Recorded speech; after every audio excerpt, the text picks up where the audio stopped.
చేసిన తప్పుడు పనికి జనం దంతారని పోలీసులు తోడు తెచ్చుకున్నారండో. నోర్మోయ్, మూసుకోవాల్సింది నువ్వు. ఓటుకి 100 చొప్పున కొని సర్పంచ్గా ఎన్నికై ఊళ్ళో వాళ్ళని కాటేయాలనుకుంటున్నావా? రాజ్యలక్ష్మి, నీ అమ్మ తరఫా నీ అబ్బ తరఫా ఏకవచనంతో పిలుస్తున్నా. మరేమని పిలవమంటావు? అమ్మగారు అని పిలవాలా? నీకు అమ్మగారు అని పిలుచుకోవాలనిపిస్తే పిలుచుకుని చూడు. చూడు, ఇవాళ సర్పంచ్ సీట్ లో కూర్చుని ఊళ్ళో జనాన్ని మోసం చేసి 10 లక్షలు తెచ్చిన మాట నిజమో అబద్ధమో తేలిపోవాలి. మహంకాళి గారు, ఏమిటి గొడవ? జరిగింది ఏమిటి చెప్పొచ్చుగా? నేను డబ్బు తీసుకున్న మాట నిజమేనండి. పతివ్రత ఒప్పేసుకుంటాను. నువ్వు నోరుమయ్యా. ముందు ఆవిడ తెరవమానండి. ఎన్నో రోజులుగా ఊళ్ళో పశువుల ఆసుపత్రి కట్టిద్దాం అనుకున్నాను, లైబ్రరీ పెట్టిద్దాం అనుకున్నాను, కానీ ఎవరిని కలిసి రానివ్వటం లేదు. అందుకని మా సెల్లులో అందరి పేరున రుణాలు తీసుకుని ఈ గ్రామాభివృద్ధి కోసం. సుబ్బారావు గారు మూసుకోండి. విధవరాళ్ల పేరుతో 90 ఎకరాలు దాచుకున్న వేళకి గ్రామాభివృద్ధి, దాచుకున్న 10 లక్షల రూపాయలు మర్యాదగా తిరిగి ఇవ్వకపోతే గ్రామాభివృద్ధి ఎలా ఉన్నా దేహాభివృద్ధి మాత్రం బాగా జరుగుతుంది. నేను నిన్నే కొత్తగా కొన్నా. అందరూ రెచ్చిపోయి మాట్లాడాల్సిన పని లేదు. మేం మంచి అనుకున్నది మీరు చెడు అనుకుంటున్నారు. సరే, ఏం చేస్తాం? ఆ 10 లక్షలు బ్యాంకులో కట్టేస్తాం.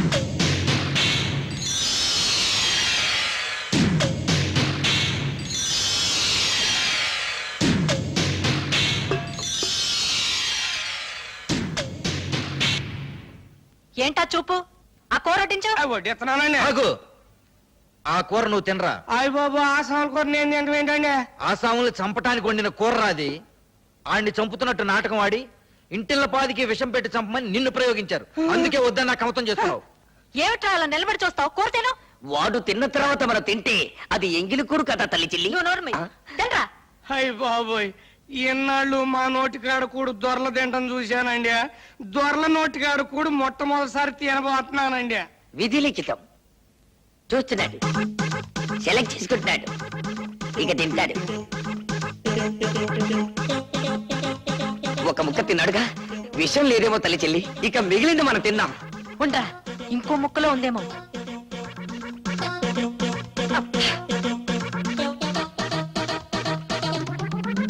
నాన్న, వాడు కోడి మెడలు వాటి తొడలు కసకసా నమిలేస్తున్నాడు. ఇక ఆపవను. తిననీరా, ఇంకో ముక్క తినని. ఇంకా తిన్న తర్వాత మనం మిగిలింది ఏమిటి? చీకేసిన ఎముకలు, పీకేసిన బొచ్చు తప్ప. విషం కలిపాడో లేదో తెలియాలిగా. కలిపుట్టే ఈ పాటికి కావాలిగా. ఒరే సుంచా, ఈ మధ్య సైనైడ్ తిని వాళ్ళు చచ్చి మనల్ని చంపే సూసైడ్ స్క్వాడ్ వాళ్ళు వచ్చారట.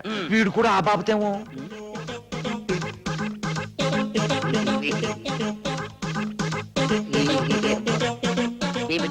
మొత్తం తినేశావమ్మా. పాపం ఈ చిన్ని ముక్క ఏం పాపం చేసిందని దీన్ని మాత్రం వదిలేశావు. లాగించు, పీకి ఒక పీక్ తీర్చాడు.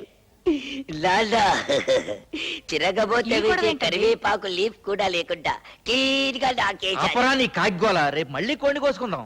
తినటానికి ఈయన ఎక్కడ బతుకుంటాడండి రేప? ఆ శివాజీ బాబు తలకాయ కోసి సంచులు వేసుకెళ్ళిపోతానని చెప్పాడు కదా. ఆ సూర్యగాడిని రచ్చబండ దగ్గరికి తీసుకొచ్చి పచ్చడి పచ్చడి చేసి ఈ నిజం చెప్పి. ఆగు బాబు, పుట్టలో పాములాగా కొంపలో నేనుండాను కదా. ఉపాయం ఏదో నా చెవిలో పారై అపాయం సంగతి నే చూసుకుంటా.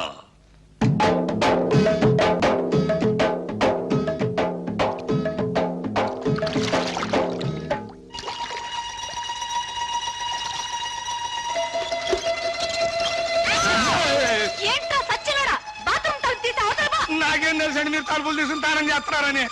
బరువు పంపేసుకుని వెళ్ళిపోతా. సచ్చినోడా, తలుపు సోతలు పోరా. బరువు దించుకు పంపేసుకు. జాగ్రత్తగా తీసుకెళ్ళండి. బాయ్. జాగ్రత్త బామర్తి. అందులో ఒక్క రేకు కూడా కింద పడ్డారు వీల్లేదు. నాకెందుకో భయంగా ఉంది బావా. ఎందుకు? నువ్వు చేసిన పనికి మీ నాన్నని భంచిక్బం చేస్తాడేమోనని. నా జడ్జి దగ్గర జనైనా సరే నేను మాత్రం సాధించాల్సింది సాధించాను. బావోయ్, మనోడు వార్త గాని ఫోటో గాని పేపర్లో పడలేదు. రేయ్, నువ్వు ముయ్యకపోతే నీ ఫోటో పేపర్లో పడద్ది. నాన్న జోగిరీలు, ఈ దండ వేసిన నాశ్రది ఏమిట్రా ఈ పిచ్చానందం? ఏముందండి, సూర్యోదయం అయ్యే లోపల శివాజీ గారు మనోడు తలకాయ తీసుకెళ్లేదు కదా, అందుకని. నిజమే నిజమే. నమస్తే నాన్న. పిచ్చి నాయన, నా కొడుకు మీద చేయి వేయడానికి వాడికి ఎన్ని గుండెలు? అవును, పోయేది నా తలకాయ కానీ నీ తలకాయ కాదుగా. అందుకే నా జాగ్రత్తలో నేనున్నాను. ఏం చేసావురా? 5,000 బస్తాల ధాన్యాన్ని ధాన్యాన్ని శివాజీకిచ్చి ఇచ్చి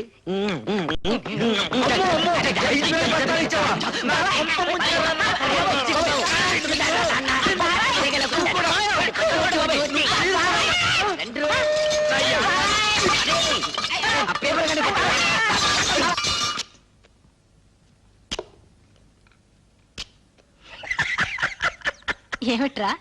ఊరుకోండి అమ్మగారు, ఆ? చిక్కేస్తుందండి. ఏమిట్రోయ్ కొత్త పెళ్లి కొడుకులా అలా కులికిపోతున్నావు? బాత్రూమ్ లో మీ పేకర చూశాను కదండి, దెమ్మ తిరిగిపోయిందండి బాబు. అయ్య బాబాయ్, బాత్రూమ్ లో నేను స్నానం చేసేటప్పుడు నువ్వు చూసినట్టు ఎవరితో చెప్పకే. బాలేటూరండి, నేను ఎందుకు చూస్తాను అమ్మగారు, అత్తగారు లాంటి వాళ్ళు. అదేంట్రా అత్తగారేంటి అమ్మగారు అల్లావు? ఆ ఊరుకోండి, మీ పేకర చూసినట్టు ఎవడికి అమ్మాయిని పిల్ల బుద్ధి అవుతండి, అత్త అని పిల్ల బుద్ధి అవుతుంది. చాలే ఊరుకోరా. ఆ ఇక్కడేమో ఇలా మాట్లాడతావు, అక్కడేమో వాళ్ళ తరఫునే సాక్ష్యం చెప్తావు. సచ్చినోడా. నాకేం తెలుసు అండి, ఎర్రబుజ్జి ఇట్లా చేస్తున్నానే, పాపమ్మ గారు ఒప్పుకోబట్టి సరిపోయింది. ఇంకా నయమండు మీతో తగ్గు పెట్టుకోలేదు. కుర్రోడైనా ఆ కలెక్టర్ భలే తీర్పిచ్చాడు కదా. ఆడో కళాస్ చదివినండి, నాకేం తెలుసులండి, ముందో కళాస్ లాగేసండి మీరు.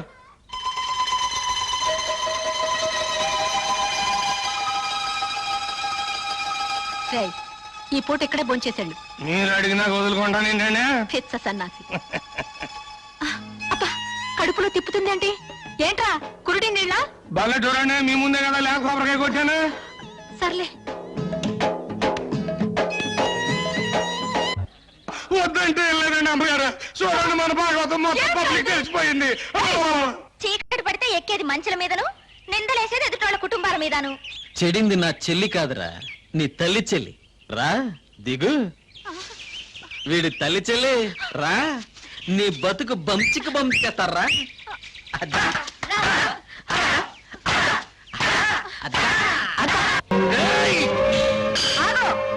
ఈ నా కొడుకు నాటకమాడి. నాటకమా?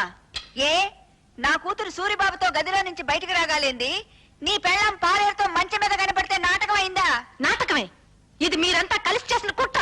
నువ్వు చేసిన కుట్ర కంటేనా? ఎత్తుకుపోవడానికి నువ్వేమన్నా నల్లపూసవా? మంచం మీద ఉండాల్సిన నువ్వు మంచి కల ఎక్కావు. దేవుడు నువ్వే చెప్పింది కుట్ర. కుట్ర ఏంటండి బాబు, ఇదేంటండి అమ్మగారు, మీరే కదండి రాత్రి మంచి హ్యాపీగా ఈ గాజు ఇచ్చారు. ఎందుకు అంత కోపం? నా కాపేమో తన్ను పోయించాక మిమ్మల్ని అందరినీ మర్డర్ చేస్తా. ఎందుకయ్యా మర్డర్లు? నా కూతురి కేసు ఇదే రచ్చబండ దగ్గర కలెక్టర్ తో విచారణ జరిపించారు కాబట్టి నీ పెళ్ళాం కేసు ఇదే రచ్చబండ దగ్గర విచారణ జరిపించాలి. తల్లి చెల్లు, గల్లీ గల్లీ లెవెల్లో పోయింది పరువు, జిల్లా లెవెల్లో పోగొట్టుకోవద్దు, పాలేరుడు చిన్న అనే లెవెల్కు తీసుకురావద్దు. నిజం చెప్పే తల్లి చెల్లు. నోర్మిలా. అవును, ఇదంతా నేనే చేశాను. ఈవిడ కూతుర్ని ఎత్తుకుపోమ్మని సూరిబాబుతో నాటకం ఆడించానని చెప్పి నన్ను ఇలా మోసం చేసి. సంతోషం, ఒప్పుకున్నావు కదా. విన్నారా, మీరంతా విన్నారా? నా కూతురు నిర్దోషని తన నోటితో తనే ఒప్పుకుంది.